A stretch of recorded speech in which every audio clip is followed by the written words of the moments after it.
Behind the Shades.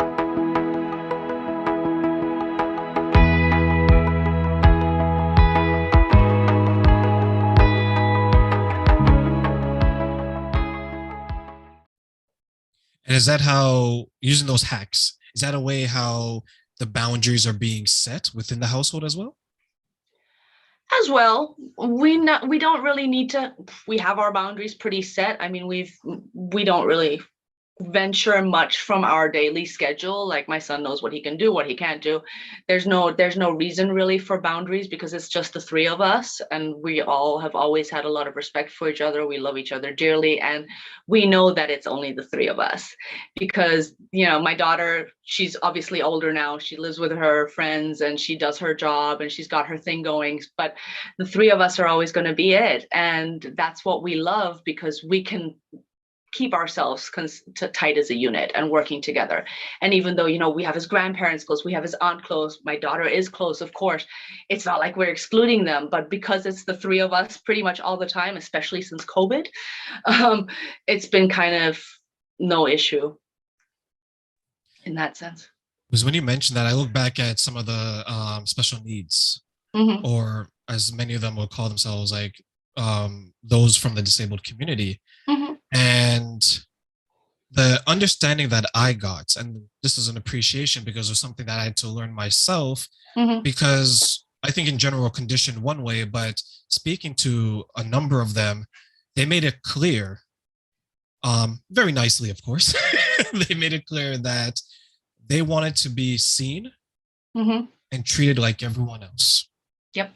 Yeah, it wanted to make sure that, yes, I have this that I'm going through, but it doesn't define me. It's just a part of Absolutely. me. And I looked at it as that's a very noble and honorable to look at it because everyone has their struggle. Mm-hmm. It's our job as a person to turn that struggle into a success or for it to be as successful as possible.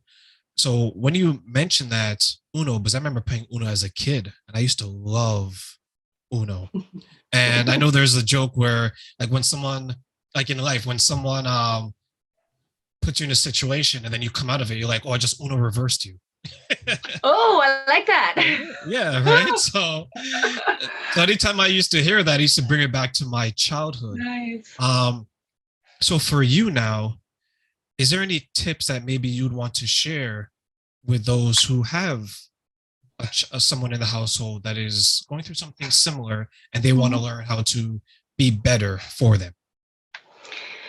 Well, first of all, I always tell people to look already at what you have and just decide where you need to be better. Because if you sit down with yourself and really like quietly come into yourself and into your brain, if you know what I mean, your body, your mind, your soul already knows exactly what it needs.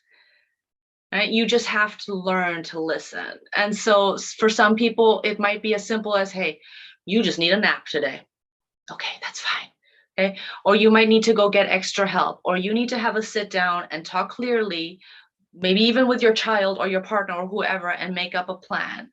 Or I need to drink more water because all I'm doing is drinking soda and I know that's not bad for me. Your body will tell you, right? And so I think the hardest, like the biggest problem we have as human beings is to listen because we always think we already know what's going on. And this is a constant discussion with my husband and me. But listening is such a big part, not only to the people around you, but also to yourself. So if you need to take a break, if you need to make a change, listen to yourself first before you go outside and go, what is it that I need? What is it that you need? What is it that this? No, in here has to be okay before you can go and work out there. And that might be like a nice big task just to start out with, because if you're not feeling well and you're exhausted and you're tired and you can't even sleep at night because you're so exhausted, well, then maybe issue number one is I need to find a way to get better sleep. And that can be a process in and of itself, right? So start small, start where you are, and don't try like my story and what you see here is a process of 10 years of constant growth of sweat, tears, and grind. but it will happen. And as long as you're willing to do that work, it will be a beautiful journey for you. But just start small. That's probably half the battle, just making sure that you are okay, because we put ourselves in a situation where we try to be everything at once instead of let me get there when I get there. As you mentioned, this is a 10-year process for you. It's not like you woke up one day and you're like, okay, my stepson, there you go. My stepson has this. Here I am. know exactly what I'm going to do. I am going to be Wonder Woman. I am woman, hear me Absolutely. roar, right? It I wasn't, will be, but you will be. I'll cry along the way. But yeah, I'll roar in between. It's a too. process. It's Of a course. process.